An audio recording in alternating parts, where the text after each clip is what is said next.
उस पर जब मैं आपसे कह रहा हूं कि आप चलें और देखें, तो मुझे रत्ती भर भी ऐसा ख्याल नहीं है कि आप चलेंगे तो जो पाने की आपकी कल्पना है उसे आप नहीं पा सकेंगे।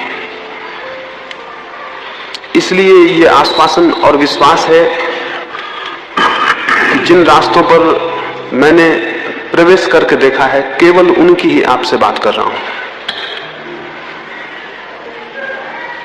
एक बहुत पीड़ा और संताप के समय को मैंने गुजारा, बहुत चेष्टा के, बहुत प्रयत्न के समय को गुजारा।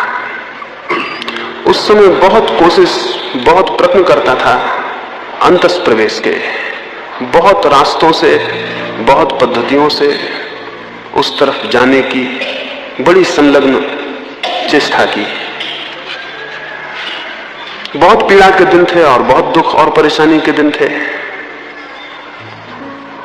लेकिन सतत प्रयास से, और जैसे पर्वत से कोई झरना गिरता हो और गिरता ही चला जाए तो नीचे की चट्टानें भी टूट जाती हैं, वैसे ही सतत प्रयास से किसी क्षण में कोई प्रवेश हुआ। उस प्रवेश को जिस रास्ते से मैंने संभव पाया, सिर्फ उसी रास्ते की आपसे बात कर रहा हूं। और इसलिए बहुत आश्वासन और बहुत विश्वास से आपको कह सकता हूं कि यदि प्रयोग किया तो परिणाम सुनिश्चित है। तब एक दुख था, तब एक पीड़ा थी, अब वैसा कोई दुख और वैसी कोई पीड़ा मेरे भीतर नहीं है। कल मुझे कोई पूछता था कि इतनी समस्याएं लोग आपके सामने रखते हैं तो आप परेशान नहीं होते? मैंने उन्हें कहा, समस्या अपनी ना हो तो परेशानी का कोई कारण नहीं होता, समस्या दूसरे की हो तो कोई परेशानी नहीं होती है, समस्या अपनी हो तो परेशानी शुरू हो जाती है। मेरी कोई समस्या इस अर्थों में नहीं है, लेकिन एक नए तरह का दुख अब जीवन में प्रविष्ट हो गया। और वो दुख ये है कि मैं अपने चारों तरफ जिन लोगों को भी देखता हूं, उन्हें इतनी परेशानी में और इतनी पीड़ा में अनुभव करता हूं, जबकि मुझे लगता है उनके हल इतने आसान हैं, जबकि मुझे लगता है कि वो द्वार खटखटाएंगे और द्वार खुल जाएगा, और वो द्वार पर खड़े ही रो रहे हैं, तो एक बहुत नए किस्म के दुख और पीड़ा का अनुभव होता है। एक छोटी सी पारसी कहानी में पढ़ता था, एक अंधा आदमी और उसका एक मित्र एक रेगिस्तान को पार करते थे। वे दोनों अलग अलग यात्रा पर निकले थे, रास्ते में मिलना हो गया और वो आंख वाला आदमी उस अंधे आदमी को अपने साथ ले लिया। वे कुछ दिन साथ साथ चले, उनमें मैत्री घनी हो गई। एक दिन सुबह अंधे आदमी की आंख, अंधा आदमी पहले उठ गया, सुबह उसकी नींद पहले खुल गई। उसने टटोल के अपनी लकड़ी ढूंढी। मरुस्थल की रात थी और ठंड के दिन थे। लकड़ी तो उसे नहीं मिली। एक सांप पड़ा हुआ था जो ठंड के मारे एकदम सिकुड़ के खड़ा हो गया था। उसने उसे उठा लिया। उसने भगवान को धन्यवाद दिया कि मेरी लकड़ी तो खो गई, लेकिन उससे बहुत ज्यादा बेहतर, बहुत चिकनी और बहुत सुंदर लकड़ी मुझे तुमने दे दी। उसने भगवान को धन्यवाद दिया कि तुम बड़े कृपालु हो। उसने उसी लकड़ी से अपने आंख वाले मित्र को धक्का दिया और उठाने की कोशिश की कि उठो, सुबह हो गई है। वो आंख वाला मित्र उठा, देख के घबरा गया और उसने कहा कि तुम ये क्या हाथ में पकड़े हुए हो, इसे एकदम छोड़ दो, ये सांप है और जीवन के लिए खतरनाक हो जाएगा। वो अंधा आदमी बोला, मित्र, ईर्ष्या के वश तुम मेरी इस सुंदर लकड़ी को सांप बता रहे हो। चाहते हो कि मैं इसे छोड़ दूं तो तुम इसे उठा लो, लेकिन अंधा जरूर हूं, लेकिन इतना नासमझ नहीं हूं। उस आंख वाले आदमी ने कहा, पागल हो गए हो, उसे एकदम छोड़ दो, वो सांप है और जीवन का खतरा है। अंधा आदमी हंसा और बोला, तुम इतने दिन मेरे साथ रहे, लेकिन ये न समझ पाए कि मैं भी समझदार हूं। मेरी लकड़ी खो गई है और परमात्मा ने एक बहुत सुंदर लकड़ी मुझे दे दी है, तो तुम उसे सांप बता रहे हो। वो अंधा आदमी गुस्से में मित्र की इस ईर्ष्या और जलन को देख के अपने रास्ते पर चल पड़ा। थोड़ी देर में सूरज निकला और वो सांप की सिकुड़न समाप्त हो गई, उसकी सर्दी मिट गई, उसमें फिर प्राण का संचार हुआ और उसने उस अंधे आदमी को काट लिया। मैं जिस दुख की आपको बात कर रहा हूं वो वही दुख है जो उस सुबह उस आंख वाले आदमी को उस अंधे मित्र के प्रति हुआ होगा। वैसे ही एक दुख में चारों तरफ जो लोग दिखाई पड़ते हैं उनके प्रति मुझे अनुभव होता है। वे हाथ में जो लिए हैं वो लकड़ी नहीं है, वे हाथ में जो लिए हैं वो सांप है। लेकिन अगर मैं उनको कहूं कि ये सांप है तो शायद उनके मन में हो न मालूम किस ईर्ष्या के वश, न मालूम किस कारण हमारी लकड़ियों को सांप बताया जा रहा है।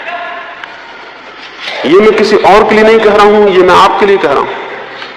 ऐसा मत सोचना कि आपके पड़ोस में जो बैठे हैं उनके लिए कह रहा हूं, बिल्कुल आपके लिए कह रहा हूं। और आपके सबके हाथों में मुझे सांप दिखाई पड़ते हैं, और आप जिनको भी सहारे समझे हुए हैं और लकड़ियां समझे हुए हैं वो कोई सहारे नहीं है और कोई लकड़ियां नहीं है। लेकिन इसके पहले कि आप रास्ता छोड़ के चले जाएं और समझें कि मैंने ईर्ष्यावश आपकी लकड़ी छीनने को कोई बात कही है, इसलिए एकदम उसे सांप नहीं कहता हूं। आहिस्ता आहिस्ता आपको समझाने की कोशिश करता हूं कि जो आप पकड़े हुए हैं वो गलत है। बल्कि ये भी नहीं कहता हूं कि जो पकड़े हुए हैं गलत है, यही कहता हूं कि कुछ और भी श्रेष्ठ है जो पकड़ा जा सकता है। किसी और विराट आनंद को पकड़ा जा सकता है, जीवन में किन्हीं और बड़े सत्यों को पकड़ा जा सकता है। जो आप पकड़े हैं वो आपको डुबाने का कारण हो जाएगा। जीवन भर हम जो करते हैं वही हमें डुबा देता है, सारे जीवन को नष्ट कर देता है। और जब जीवन नष्ट हो जाता है, समाप्त हो जाता है, तब हमें जो पीड़ा और परेशानी पकड़ती है, मृत्यु के क्षण में, अंतिम दिनों में जो मनुष्य को कष्ट पकड़ लेता है, जो संताप पकड़ लेता है, वो यही होता है कि एक बहुत अद्भुत जीवन को मैंने व्यर्थ खो दिया। तो आज की सुबह में सबसे पहले तो ये बात कहूं कि जिस प्यास के लिए मैंने रात को आपको कहा था वो तभी पैदा होगी आप में जब आपको ये दिखाई पड़े और ये अनुभव हो कि जिस जीवन को आप जी रहे हैं वो एकदम गलत है। उस प्यास का जन्म तभी होगा जब आप समझें कि आप जिस जीवन को जी रहे हैं वो गलत है और सार्थक नहीं है। और क्या ये बहुत कठिन बात है समझ लेना? क्या आप सोचते हैं जो आप इकट्ठा कर रहे हैं वो सच में संपत्ति है? क्या आप सोचते हैं कि जो आप इकट्ठा कर रहे हैं उससे आपको जीवन उपलब्ध होगा? क्या आप सोचते हैं कि जो श्रम आप कर रहे हैं जिन दिशाओं में, उन दिशाओं में आप रेत पर पानी पर महल खड़े कर रहे हैं या कि किसी चट्टान पर नींव रख रहे हैं? इसे थोड़ा विचारना, इस पर थोड़ा मनन करना जरूरी है। जो लोग भी थोड़ा सा चिंतन और मनन करेंगे जीवन के संबंध में, उनकी प्यास जगनी शुरू हो जाएगी। सत्य की प्यास चिंतन और मनन से पैदा होती है। हम में से बहुत कम लोग जीवन के संबंध में सोचते हैं, बहुत कम लोग। अधिक लोग इस तरह जीते हैं जैसे कोई लकड़ी के टुकड़े को नदी में बहा दे और वो बहा चला जाए, और लहरें उसे जहां ले जाएं वहां चला जाए, किनारों पर ले जाएं तो किनारे चला जाए, और मझधार में ले आए तो मझधार में आ जाए, जिसका अपना कोई जीवन नहीं होता। एक लकड़ी के टुकड़े की तरह हम में से अधिक लोग जीते हैं। समय और परिस्थितियां जहां ले जाती हैं हम चले जाते हैं। जीवन पर मनन और चिंतन इस बात की सूचना बनेगा कि क्या आपको एक लकड़ी के टुकड़े की तरह होना है जो नदी में बहे? क्या आपको एक सूखे हुए पत्ते की तरह होना है जिसे हवाएं जहां ले जाएं वहां चला जाए? या आपको एक व्यक्ति बनना है, एक इंडिविजुअल, एक व्यक्ति और एक सचेतन व्यक्ति जिसकी अपनी जीवन की दिशा है, जिसने तय किया कि कहां जाना और कहां पहुंचना, और जिसने तय किया कि क्या बनना और क्या होना, जिसने अपने जीवन को अपने हाथ में लिया है और उसके निर्माण को अपने हाथ में लिया है। मनुष्य की सबसे बड़ी कृति स्वयं मनुष्य है, और मनुष्य का सबसे बड़ा सृजन स्वयं का निर्माण है। और आप कुछ भी बनाएं, वो बनाना किसी काम का नहीं है, वो सब पानी पर खींची गई लकीरों की तरह एक दिन मिट जाएगा। जो आप अपने भीतर निर्मित करेंगे और अपने को बनाएंगे, तो आप एक चट्टान पर, एक लोहे की चट्टान पर कुछ लिख रहे हैं जिसके कि फिर निशान कभी मिटते नहीं हैं, जो कि अमिट रूप से आपके साथ होगा। तो अपने जीवन के बाबत ये विचार करें, आप एक लकड़ी के टुकड़े तो नहीं हैं जो नदी में बह रहा है। आप दरख्त से पतझड़ में गिर गए पत्ते तो नहीं हैं जो हवाओं में उड़ रहा है। और आप विचार करेंगे तो आपको दिखाई पड़ेगा आप एक लकड़ी के टुकड़े हैं, और आपको दिखाई पड़ेगा पतझड़ में गिर गए पत्ते हैं जिसे हवाएं कहीं भी उड़ा रही हैं। अभी सड़कें उन पत्तों से भरी हुई हैं, और वे पत्ते जहां भी हवाएं आती हैं वहीं सरक जाते हैं। आपने जिंदगी में सचेतन विकास किया है या केवल हवा के धक्कों पर उड़ते रहे हैं? और अगर हवा के धक्कों पर उड़ते रहे तो क्या कहीं पहुंच सकेंगे? क्या कोई कभी इस तरह पहुंचा है? जीवन में एक सचेतन लक्ष्य ना हो तो कोई कहीं पहुंचता नहीं। सचेतन लक्ष्य की प्यास इस बात से पैदा होगी कि आप चिंतन करें और मनन करें और विचार करें। बुद्ध के बाबत आपने सुना होगा, उन्हें जिस बात से विराग हुआ, जिस बात से वे विराग के जीवन में प्रविष्ट हुए, जिस बात से उन्हें सत्य की आकांक्षा पैदा हुई, वो कहानी बड़ी प्रचलित है, बड़ी अर्थपूर्ण है। उनके माँ बाप ने बचपन में ही उनको कहा गया कि ये व्यक्ति या तो बहुत बड़ा सम्राट होगा, चक्रवर्ती होगा, या बहुत बड़ा सन्यासी होगा। उनके पिता ने सारी व्यवस्था की, उनकी सुख सुविधा की कि उन्हें कोई दुख दिखाई ही ना पड़े जिससे कि सन्यास पैदा हो। उनके पिता ने उनके लिए मकान बनवाए, उस समय की सारे कला और कौशल सहित उन्होंने सारी व्यवस्था की, बगीचों की, हर मौसम के लिए अलग भवन बनाया और आज्ञा दी परिचारकों को कि एक कुमलाया हुआ फूल भी गौतम को दिखाई ना पड़े, सिद्धार्थ को दिखाई ना पड़े। उसे ये इस ख्याल ना आ जाए कहीं कि फूल मुरझा जाता है, कहीं मैं तो ना मुरझा जाऊंगा। तो रात उनके बगीचे से सारे कुमलाए फूल और पत्ते अलग कर दिए जाते थे।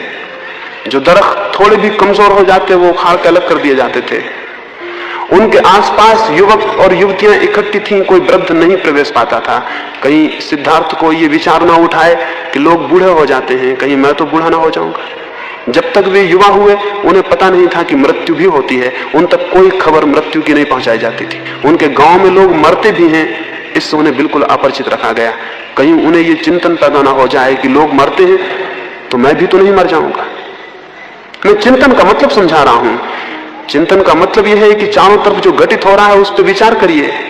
मृत्यु घटित हो रही है तो सोचिए कि मैं तो नहीं मर जाऊंगा। बुढ़ापा घटित हो रहा है तो सोचिए कि मैं तो बूढ़ा नहीं हो जाऊंगा। चिंतन न पैदा हो जाए बुद्ध में, इसलिए उनके पिता ने सारा उपाय किया। और मैं चाहता हूं कि आप सारा उपाय करें कि चिंतन पैदा हो जाए। उन्होंने उपाय किया कि चिंतन पैदा ना हो जाए, लेकिन चिंतन पैदा हुआ। एक दिन बुद्ध गांव से निकले और राह पर उन्होंने देखा एक बूढ़ा आदमी चला आता है। उन्होंने अपने सारथी को पूछा, इस आदमी को क्या हो गया? ऐसा आदमी भी होता है? सारथी ने कहा, झूठ में कैसे बोलूं, हर आदमी अंत में ऐसे ही हो जाता है। बुद्ध ने तत्क्षण पूछा, मैं भी?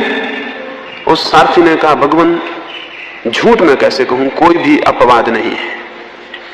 बुद्ध ने कहा, वापस लौट चलो, मैं बूढ़ा हो गया। बुद्ध ने कहा, वापस लौट चलो, मैं बूढ़ा हो गया। अगर कल हो ही जाना है तो बात समाप्त हो गई। इसको मैं चिंतन कहता हूं। लेकिन सारथी ने कहा, हम एक युवक महोत्सव में जा रहे हैं, सारे गांव के लोग प्रतीक्षा करेंगे, इसलिए चलें। बुद्ध ने कहा, अब चलने में कोई रस न रहा। युवक महोत्सव व्यर्थ है क्योंकि बुढ़ापा आता है। लेकिन वे गए और आगे बढ़े और उन्होंने देखा एक अर्थी लिए जाते हैं लोग, कोई मर गया है। बुद्ध ने पूछा, ये क्या हुआ, ये लोग क्या करते हैं, ये कंधों पर किस चीज को लिए हैं? सारथी ने कहा, कैसे कहूं, आज्ञा नहीं, लेकिन असत्य न बोल सकूंगा। यह आदमी मर गया, एक आदमी मर गया है, उसे लोग लिए जाते हैं। बुद्ध ने पूछा, मरना क्या है? और उन्हें पहली दफा पता चला एक दिन जीवन की सरिता सूख जाती है और आदमी मर जाता है। बुद्ध ने कहा, बिल्कुल वापस लौट चलो, मैं मर गया। यह आदमी नहीं मरा, मैं मर गया। इसको मैं चिंतन कहता हूं। वह आदमी चिंतन और मनन में समर्थ हुआ है जिसने दूसरे पे जो घटा है उससे समझा और जाना है कि वो उस पर भी घटित होगा। वे लोग अंधे हैं जो चारों तरफ जो घटित हो रहा है उसे नहीं देख रहे हैं। और इस अर्थ में हम सब अंधे हैं, और इसलिए मैंने वो कहानी कही अंधे आदमी की जो सांप को हाथ में लिए चलता है।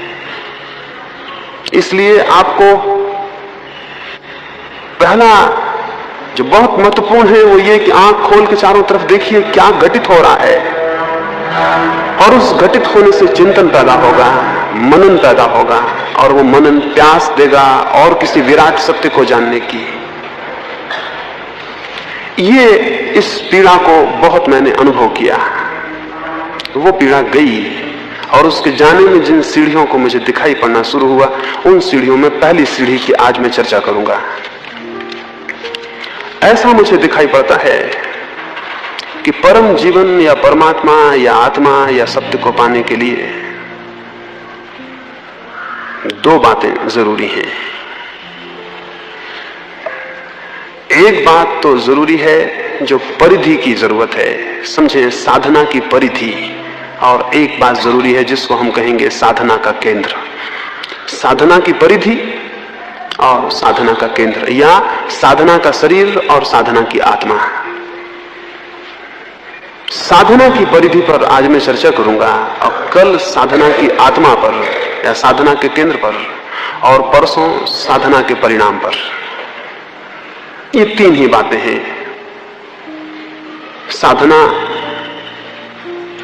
की परिधि, साधना का केंद्र और साधना का परिणाम। या यूं कह सकते हैं कि साधना की भूमिका, साधना और साधना की सिद्धि। साधना की भूमिका या साधना की परिधि में आपकी जो परिधि है वही संबंधित होती है। आपके व्यक्तित्व की परिधि आपका शरीर है, साधना की परिधि भी आपका शरीर है। साधना का बिल्कुल प्रारंभिक चरण आपके शरीर पर रखना होता है। इसलिए एक बात स्मरण रखें कि शरीर के संबंध में अगर सुनी सुनाई कोई बुरी भावना मन में हो, उसे फेंक दें। शरीर मात्र साधन है, संसार का भी और सत्य का भी। शरीर न शत्रु है न मित्र है, शरीर मात्र साधन है। आप चाहें तो उससे पाप करें और चाहें तो पुण्य करें, चाहें तो संसार में प्रविष्ट हो जाएं और चाहें तो परमात्मा में प्रवेश पा लें। शरीर मात्र साधन है, उसके संबंध में कोई दुर्भाव मन में ना रखें। ऐसे बहुत सी बातें प्रचलित हो गई हैं कि शरीर दुश्मन है और शरीर पाप है और शरीर बुरा है और शत्रु है और इसका दमन करना है। वो मैं आपको कहूं गलत है। न शरीर शत्रु है न शरीर मित्र है, आप उसका जैसा उपयोग करते हैं वही वो साबित हो जाता है। और इसलिए शरीर बड़ा अद्भुत है, शरीर बड़ा अद्भुत है। दुनिया में जो भी बुरा हुआ है वो भी शरीर से हुआ है, और जो भी शुभ हुआ है वो भी शरीर से हुआ है। शरीर केवल एक उपकरण है, एक यंत्र है। साधना भी जरूरी है कि शरीर से शुरू हो, क्योंकि बिना इस यंत्र को व्यवस्थित किए आगे कोई भी नहीं बढ़ सकता। शरीर को बिना व्यवस्थित किए कोई आगे नहीं बढ़ सकता। तो पहला चरण है शरीर शुद्धि। शरीर जितना शुद्ध होगा उतना अंतस में प्रवेश में सहयोगी हो जाएगा। शरीर शुद्धि के क्या अर्थ है? शरीर शुद्धि का पहला तो अर्थ है शरीर के भीतर, शरीर के संस्थान में, शरीर के यंत्र में कोई भी रुकावट, कोई भी ग्रंथि, कोई भी कॉम्प्लेक्स ना हो, तब शरीर शुद्ध होता है। समझे, शरीर में कैसे कॉम्प्लेक्स और ग्रंथियां पैदा होती हैं। अगर शरीर बिल्कुल निर्ग्रंथ हो, उसमें कोई ग्रंथि ना हो, उसमें कोई उलझन ना हो, शरीर में कहीं कोई अटकाव ना हो, तो शरीर शुद्ध स्थिति में होता है और अंतस प्रवेश में सहयोगी हो जाता है। अगर आप बहुत क्रुद्ध होंगे, क्रोध करेंगे और क्रोध को प्रकट ना कर पाएंगे, तो उस क्रोध की जो ऊष्मा और गर्मी पैदा होगी वो शरीर के किसी अंग में ग्रंथि पैदा कर देगी। आपने देखा होगा क्रोध में हिस्टीरिया आ सकता है, क्रोध में कोई बीमारी आ सकती है, भय में कोई बीमारी आ सकती है।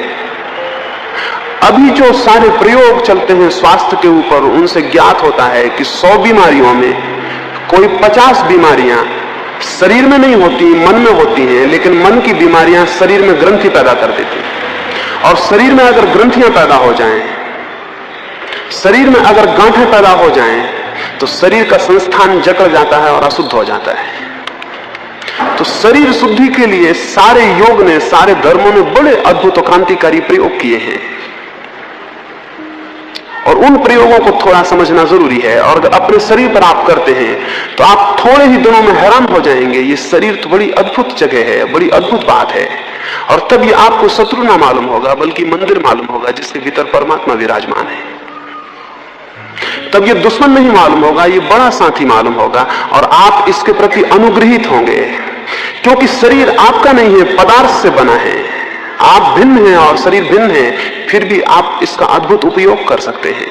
और तब आप शरीर के प्रति बड़ा ग्रेटिट्यूड, बड़ी कृतज्ञता अनुभव करेंगे कि शरीर इतना साथ दे रहा है। तो शरीर में ग्रंथियां पैदा ना हो, यह शरीर शुद्धि के लिए पहला चरण है। पर शरीर में हमारे बहुत ग्रंथियां हैं। अब जैसे मैं आपको कहूं, अभी कुछ दिन हुए एक व्यक्ति मेरे पास आए, वे मुझसे बोले कि मैं बहुत दिन से किसी धर्म की साधना करता हूं, मन बड़ा शांत हो गया है। मैंने उनसे कहा कि मुझे आपका मन शांत दिखाई नहीं पड़ता। वे बोले आप कैसे कह सकते हैं? मैंने उनसे कहा कि जितनी देर से आप आए हैं आपके दोनों पैर इतने हिल रहे हैं, वो दोनों पैरों को बैठे हैं और जोर से हिला रहे हैं। मैंने उनसे कहा यह असंभव है कि मन शांत हो, पैर इस भांति हिले। शरीर में जो भी कंपन है वे मन के कंपन से पैदा होते हैं। मन का कंपन जितना कम होने लगता है शरीर उतना स्थिर मालूम होने लगेगा। ये बुद्ध और महावीर की मूर्तियां जो बिल्कुल पत्थर जैसी मालूम होती हैं, ये आदमी भी बैठे होते तो भी ऐसे ही मालूम होते थे। ये मूर्तियां ही पत्थर जैसी नहीं मालूम होती, इन आदमियों को भी आपने देखा होता तो बिल्कुल पत्थर जैसे मालूम होते। हमने इनकी पत्थर की मूर्तियां व्यर्थ ही नहीं बनाई, उसके पीछे कारण था, ये बिल्कुल पत्थर जैसे मालूम होने लगे थे। इनके भीतर कंपन विलीन हो गए थे, या कि कंपन सार्थक थे, जब उनकी जरूरत थी होते थे, अन्यथा वो विलीन थे। आप जब पैर हिला रहे हैं तो आपके भीतर अशांति से जो एनर्जी पैदा हो रही है, जो शक्ति पैदा हो रही है, उसे निकालने का कोई रास्ता ना पाके पैर में कंपित होकर वो निकल रही है। जब एक आदमी क्रोध में होता है उसके दांत भिज जाते हैं और मुट्ठियां बन जाती हैं, क्यों? उसकी आंखों में खून उतर आता है, क्यों? आखिर मुट्ठियां बंधने से क्या प्रयोजन? अगर आप अकेले में भी किसी पर क्रुद्ध होंगे तो भी मुट्ठियां बन जाएंगी, वहां तो कोई मारने को भी नहीं जिसको आप मारे। लेकिन जो शक्ति क्रोध से पैदा हो रही है उसका निष्कासन कैसे होगा? हाथ के स्नायु खिंच के उस शक्ति को व्यय कर देते हैं। सभ्यता ने बहुत दिक्कत पैदा कर दी है। असभ्य आदमी का शरीर हमसे ज्यादा शुद्ध होता है। एक जंगली आदमी का शरीर हमसे बहुत शुद्ध होता है, उसमें ग्रंथियां नहीं होती, क्योंकि उसके भावावेश वो सहज प्रकट कर देता है। लेकिन हम अपने भावावेगों को दबा लेते हैं। समझ लीजिए आप दफ्तर में हैं और मालिक ने कुछ कहा, आपको क्रोध तो आया लेकिन आप मुट्ठियां नहीं भीज सकते। वो जो शक्ति पैदा हुई उसका क्या होगा? शक्ति नष्ट नहीं होती, स्मरण रखिए, कोई शक्ति नष्ट नहीं होती। अगर आपने मुझे गाली दी और मुझे क्रोध आ गया, लेकिन यहां इतने लोग थे कि मैं उसे प्रकट नहीं कर सका, ना मैं दांत भीज सका, ना मैं हाथ खींच सका, ना मैं गाली बक सका, ना मैं गुस्से में कूद सका, ना मैं पत्थर उठा सका, तो उस शक्ति का क्या होगा जो मेरे भीतर पैदा हो गई? वो शक्ति मेरे शरीर के किसी अंग को क्रिपल्ड कर देगी, और उसको क्रिपल्ड करने में, उसको विकृत करने में व्यय हो जाएगी, एक ग्रंथि पैदा होगी। शरीर की ग्रंथियों का मेरा मतलब यह है, शरीर में हमारे बहुत ग्रंथियां पैदा हो जाती हैं। और आप शायद हैरान होंगे, आप कहेंगे ऐसी हमें कुछ ग्रंथियां पता नहीं है। तो मैं आपको एक प्रयोग करने को कहता हूं, आप देखें, फिर आपको पता चलेगा कितनी ग्रंथियां हैं। क्या आपने कभी ख्याल किया है कि अकेले किसी कमरे में आप जोर से दांत बिचकाने लगे हैं, या आईने में जीभ दिखाने लगे हैं, या गुस्से से आंख फाड़ने लगे हैं, और आप अपने पे भी हंसे होंगे कि ये मैं क्या कर रहा हूं? हो सकता है स्नान गृह में आप नहा रहे हैं और आप अचानक कूदे हैं, आप हैरान होंगे कि मैं क्यों कूदा हूं, या मैंने आईने में देख के दांत क्यों बिचकाए हैं, या मेरा जोर से गुनगुनाने का मन क्यों हुआ है। मैं आपको कहूं, किसी दिन आधा घंटे को सप्ताह में एक एकांत कमरे में बंद हो जाएं और आपका शरीर जो करना चाहे करने दें। आप बहुत हैरान होंगे, हो सकता है शरीर आपका नाचे, जो करना चाहे करने दें, आप उसे बिल्कुल ना रोकें। और आप बहुत हैरान होंगे, हो सकता है शरीर आपका नाचे, हो सकता है आप कूदें, हो सकता है आप चिल्लाएं, हो सकता है आप किसी काल्पनिक दुश्मन पर टूट पड़े, ये हो सकता है। और तब आपको पता चलेगा कि ये क्या हो रहा है। ये सारी ग्रंथियां हैं जो दबी हुई हैं और मौजूद हैं और निकलना चाहती हैं, लेकिन समाज नहीं निकलने देता और आप भी नहीं निकलने देते। ऐसा शरीर बहुत सी ग्रंथियों का घर बना हुआ है, और जो शरीर ग्रंथियों से भरा हुआ है वो शरीर शुद्ध नहीं होता, वो भीतर प्रवेश नहीं कर सकता। तो योग का पहला चरण होता है शरीर शुद्धि, और शरीर शुद्धि का पहला चरण है शरीर की ग्रंथियों का विसर्जन। तो नई ग्रंथियां तो बनाए नहीं, और पुरानी ग्रंथियां विसर्जन करने का उपाय करें।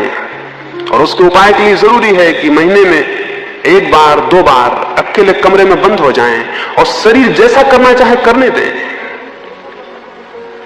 अगर कपड़े फेंक के और नग्न नाचने का मन हो तो नाचें और सारे कपड़े फेंक दें, और आप हैरान होंगे आधा घंटे के उस उछल कूद के बाद आप बहुत रिलैक्स्ड, बहुत शांत, बहुत स्वस्थ अनुभव करेंगे।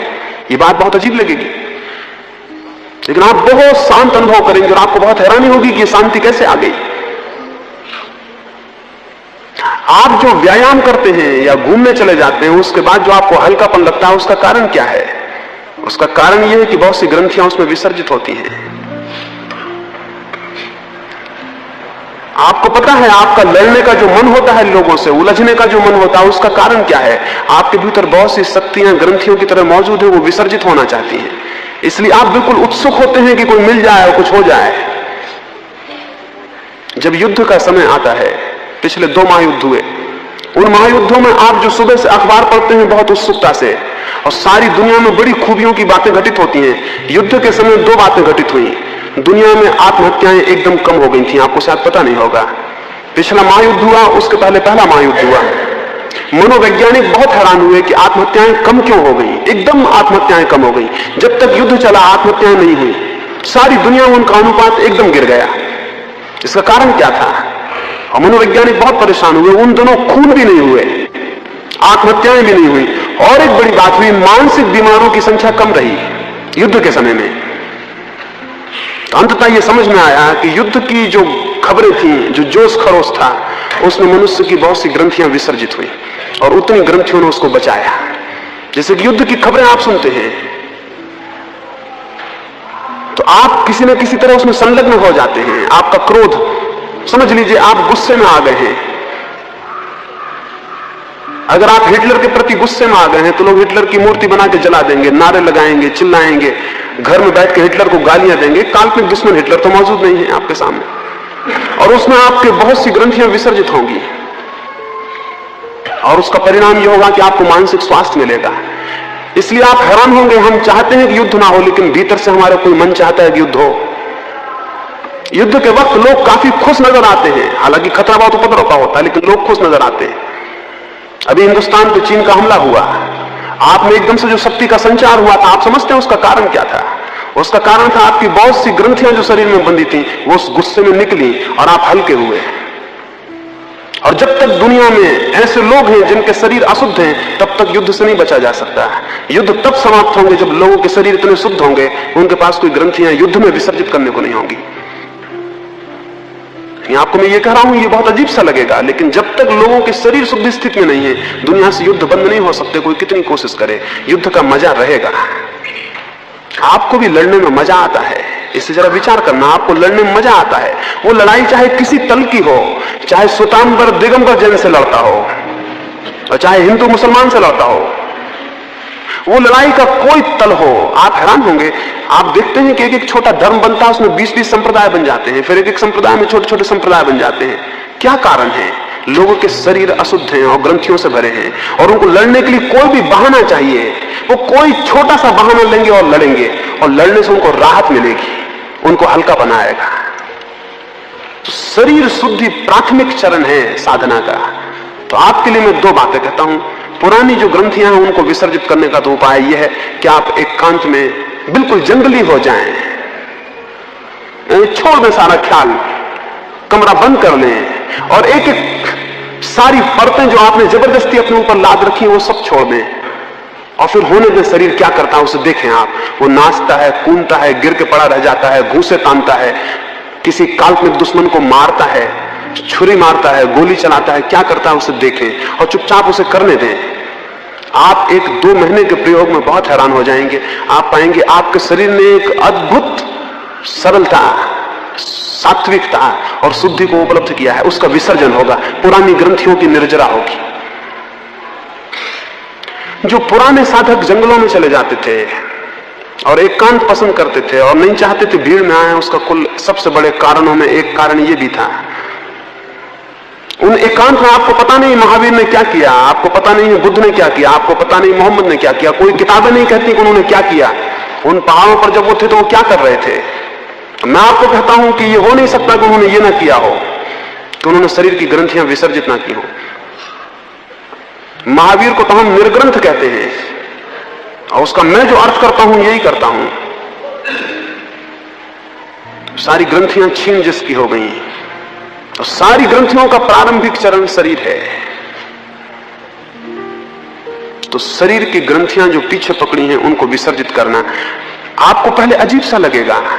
अगर आपको जोर से हंसी आए अपने इस काम पे कि मैं ये क्या पागलपन कर रहा हूं कि कूद रहा हूं, तो जोर से हंसिए। अगर आपको खूब रोना आए तो जोर से रोइए, आप बहुत हैरान होंगे। अगर आपको भी मैं यहां कह दूं कि आप बिल्कुल छोड़ दें अपना ख्याल, तो आप में से कई लोग रोने लगेंगे और कई लोग जोर से हंसने लगेंगे। कभी कोई रुदन जो आना चाहा होगा वो भीतर दबा रह गया है, वो निकलेगा। और कभी कोई हंसी जो फूट पड़नी चाहिए थी लेकिन रोक ली गई है, वो कहीं ग्रंथि बन के रुकी हुई है, वो निकलेगी। बहुत एब्सर्ड मालूम होगा कि ये क्या हो रहा है, लेकिन ये होगा। इसका एकांत में प्रयोग करें तो शरीर शुद्धि के लिए जो पुराने हमारे ऊपर ग्रंथियां हैं वो हल्की होंगी। दूसरी बात, नई ग्रंथियां ना बने इसका उपयोग करें। ये तो पुरानी ग्रंथियों के विसर्जन के लिए मैंने कहा, नई ग्रंथियां हम रोज बनाए चले जा रहे हैं। आपको मैंने कोई एक अपशब्द कह दिया और आपको क्रोध उठा, लेकिन सभ्यता और शिष्टता आपको उस क्रोध को प्रकट नहीं करने देगी। एक शक्ति का पुंज आपके भीतर घूमेगा, वो कहां जाएगा? वो किन्हीं नसों को सिकोड़ के इर्छा तिरछा करके बैठ जाएगा। इसलिए क्रोधी आदमी के चेहरे में, आंखों में, और शांत आदमी के चेहरे में और आंखों में फर्क होता है, क्योंकि वहां किसी क्रोध के वेग ने किसी चीज को विकृत नहीं किया है। और शरीर तब अपने परिपूर्ण सौंदर्य को उपलब्ध होता है जब उसमें कोई ग्रंथियां नहीं होती। यानी शरीर के सौंदर्य का कोई और मतलब ही नहीं है। आंखें तब बड़ी सुंदर हो जाती हैं, तब कुरूप से कुरूप शरीर भी सुंदर दिखने लगता है। गांधी का शरीर कुरूप था जब वे युवा थे, लेकिन जैसे जैसे वे बूढ़े होते गए उनमें एक अभिनव सौंदर्य आया जो बहुत अद्भुत था। वो सौंदर्य शरीर का नहीं था, वो ग्रंथियों के क्षीण होने का था। उसे कम लोग पहचाने और समझे होंगे। गांधी कुरूप थे, इसमें कोई शक नहीं है। गांधी का शरीर किसी भी सौंदर्य के मापदंड से सुंदर नहीं था। और अगर आप उनके पुराने चित्र देखेंगे तो बचपन उनका कुरूप है, जवानी उनकी कुरूप है, लेकिन जैसे जैसे वे बूढ़े होते हैं वे कुछ सुंदर होते जाते हैं। बुढ़ापे में तो आदमी और असुंदर होता है, और वे सुंदर होते जा रहे हैं। और अगर जीवन का ठीक विकास हो तो जवानी उतनी सुंदर नहीं होती जितना बुढ़ापा होता है, क्योंकि जवानी में बड़े वेग होते हैं, बुढ़ापा बड़ा निरावेग हो जाता है। अगर ठीक से विकास हो तो बुढ़ापा सुंदरतम क्षण है जीवन का, क्योंकि उस वक्त सारे वेग क्षीण हो जाते हैं, सारी ग्रंथियां विलीन होनी चाहिए अगर ठीक विकास हो। इसलिए अगर आप ख्याल करेंगे कैसे ये हमारी विकृति इकट्ठी होती है शरीर के वेग की। मैंने आपको अपमानजनक शब्द कहा, आप में क्रोध उठा, एक शक्ति पैदा हुई, और शक्ति नष्ट नहीं होती, कोई शक्ति नष्ट नहीं होती। अब उसका कोई उपयोग होना चाहिए। अगर उसका उपयोग नहीं होगा तो वो आपको विकृत करके नष्ट हो जाएगी। तो उपयोग करिए। कैसे उपयोग करिएगा? अगर समझ लीजिए आपको क्रोध आ रहा है और आप दफ्तर में बैठे हुए हैं और आपको बहुत जोर से क्रोध आया है और आप उसको प्रकट नहीं कर सकते, आप एक काम करिए, उस शक्ति को जो पैदा हुई है एक क्रिएटिव ट्रांसफॉर्मेशन करिए उसका। अपने दोनों पैरों को जोर से सिकोड़िए। वो पैर किसी को दिखाई नहीं पड़ रहे हैं, आप उन दोनों पैरों की सारी मसल्स को जोर से सिकोड़िए, जितना सिकोड़ सके स्टिफ करिए, पूरा खींचते जाइए। जब आपकी बिल्कुल सामर्थ्य के बाहर हो जाए खींचना, तब उनको एकदम से रिलैक्स कर दीजिए। आप हैरान होंगे, क्रोध निष्कासित हो गया है और आपकी पैर की मसल सुंदर हो जाएंगी, व्यायाम भी हो गया। वो जो क्रोध का वेग उठा था उसने कुछ विकृत नहीं किया, बल्कि आपके पैर को सुंदर करके चला गया। तो आपके शरीर के जो अंग कमजोर हों उनको क्रोध के माध्यम से सुंदर कर लीजिए, स्वस्थ कर लीजिए, क्योंकि वो जो एनर्जी पैदा हुई है उसका क्रिएटिव, उसका सृजनात्मक उपयोग हो जाएगा। अगर आपके हाथ कमजोर हैं, आप दोनों हाथों को जोर से भींचिए, उस सारी शक्ति जो क्रोध की पैदा हुई है उन हाथों में लगेगी। अगर आपका पेट कमजोर है तो सारी पेट की आंतों को अंदर सिकोड़िए और उस क्रोध की शक्ति को भाव में कल्पित करिए कि वो जाके पेट की सारी नसों को सिकोड़ने में व्यय हो रही है। और आप हैरान होंगे, आप एक 2 मिनट बाद पाएंगे कि क्रोध विलीन है और शक्ति उपयुक्त हो गई है, शक्ति का प्रयोग हो गया। शक्ति हमेशा तटस्थ है, यानी क्रोध की जो शक्ति पैदा हो रही है वो बुरी नहीं है, उसका क्रोध की तरह उपयोग बुरा है, उसका दूसरा उपयोग करिए। और जो उसका दूसरा उपयोग नहीं करेगा वो शक्ति तो काम करेगी, वो शक्ति तो बिना काम के नहीं जाने वाली है, वो शक्ति तो काम करेगी ही। अगर हम उसका उपयोग सीख लेंगे तो वो हमारे जीवन को क्रांति दे देगी। तो पुरानी ग्रंथियों की निर्जरा और नई ग्रंथियों का सृजनात्मक उपयोग शरीर शुद्धि के लिए दो प्राथमिक चरण हैं। ये बहुत महत्वपूर्ण है। सारे योग के आसन मूलतः शरीर के सृजनात्मक उपयोग के लिए हैं। प्राणायाम शरीर की शक्तियों का सृजनात्मक उपयोग करने के लिए है।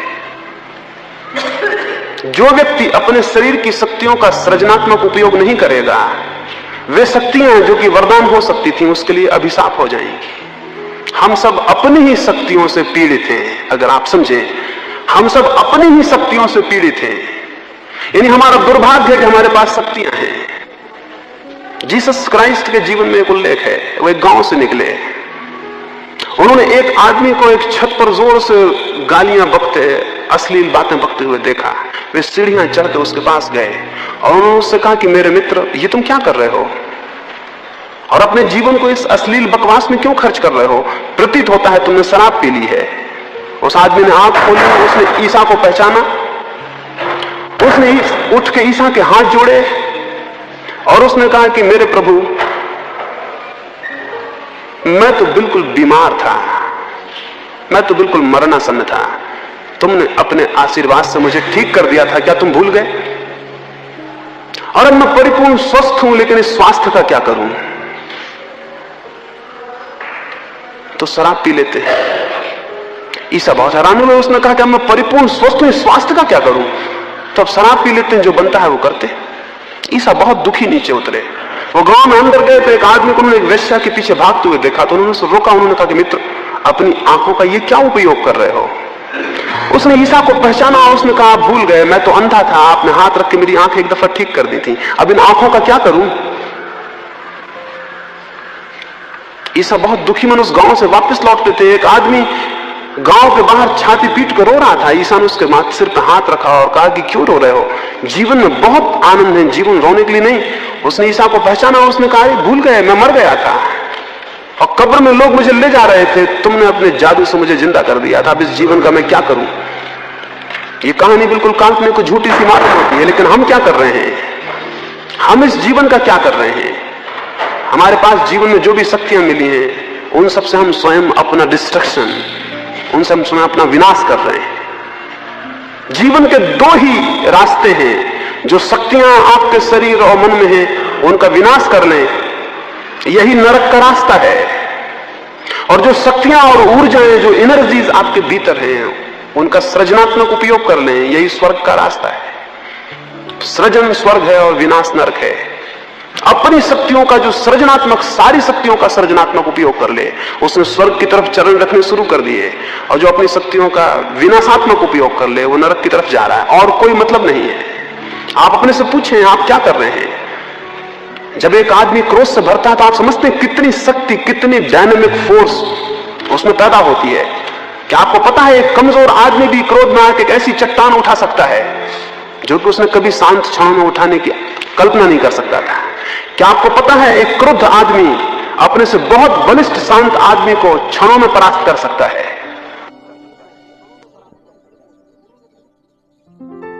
एक दफा जापान में ऐसा हुआ।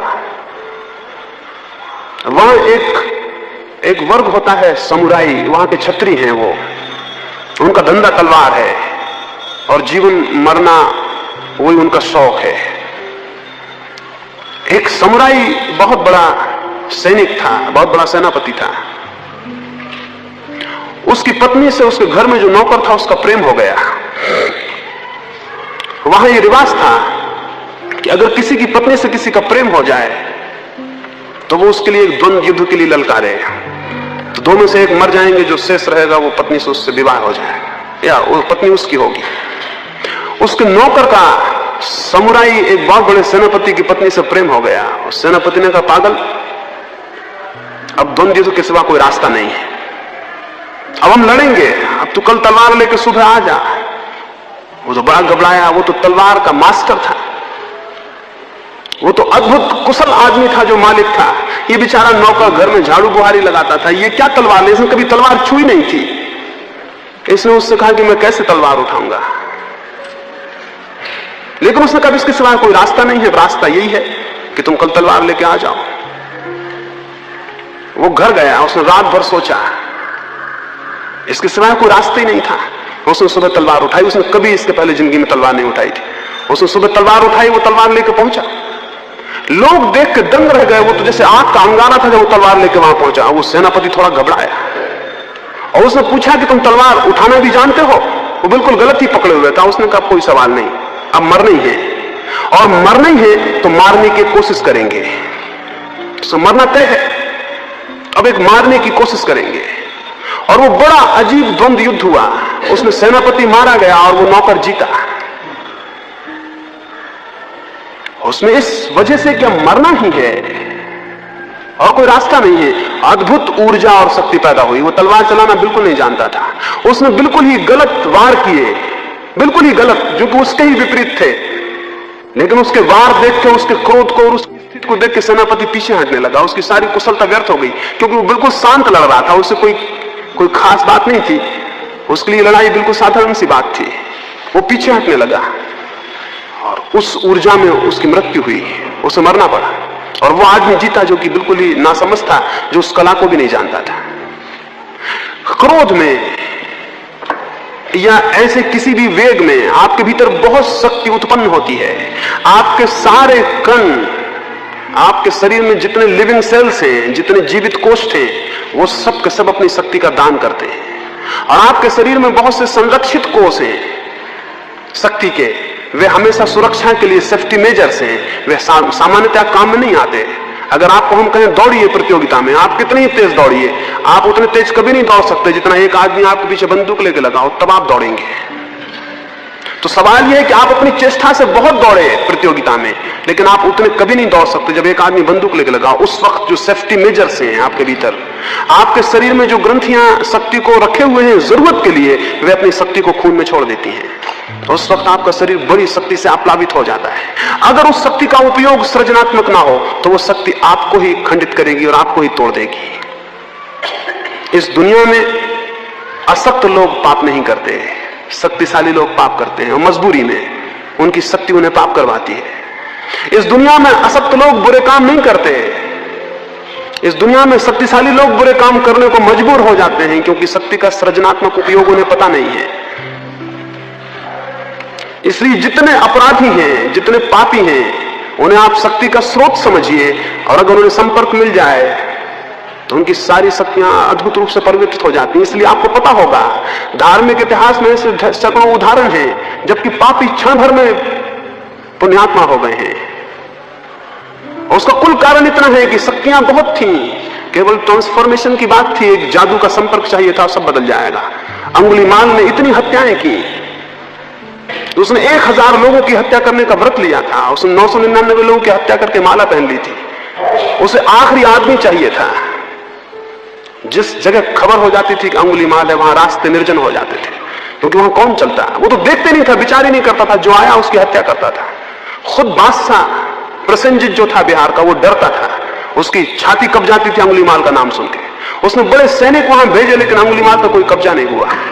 बुद्ध उस पहाड़ से निकलते थे, लोगों ने, गांव के लोगों ने कहा इधर मत जाइए, एक आप निहत्थे भिक्षु हैं, अंगुलीमाल हत्या कर देगा।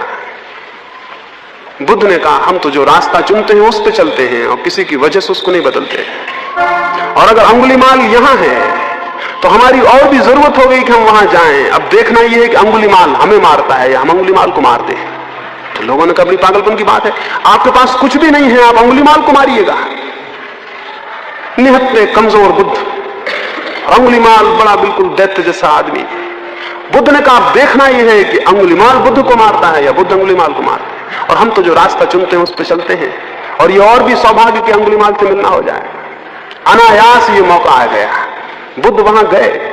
अंगुलीमाल ने अपनी टेकरी पर से देखा कि निहत्था भिक्षु शांत रास्ते पे चला आ रहा है। उसने वहीं से चिल्ला के कहा कि देखो यहां मत आओ, सिर्फ इसलिए कह रहा हूं कि तुम सन्यासी हो, वापस लौट जाओ। इतनी दया आ गई तुम्हारी चाल देख के, दी में चले आ रहे हो, तुम लौट जाओ, आगे मत बढ़ो, क्योंकि हम किसी पर दया करने के आदी नहीं है, हत्या कर देंगे। बुद्ध ने कहा हम भी किसी की दया करने के आदी नहीं है। बुद्ध ने कहा हम भी किसी की दया करने के आदी नहीं। और जहां चुनौती हो वहां तो सन्यासी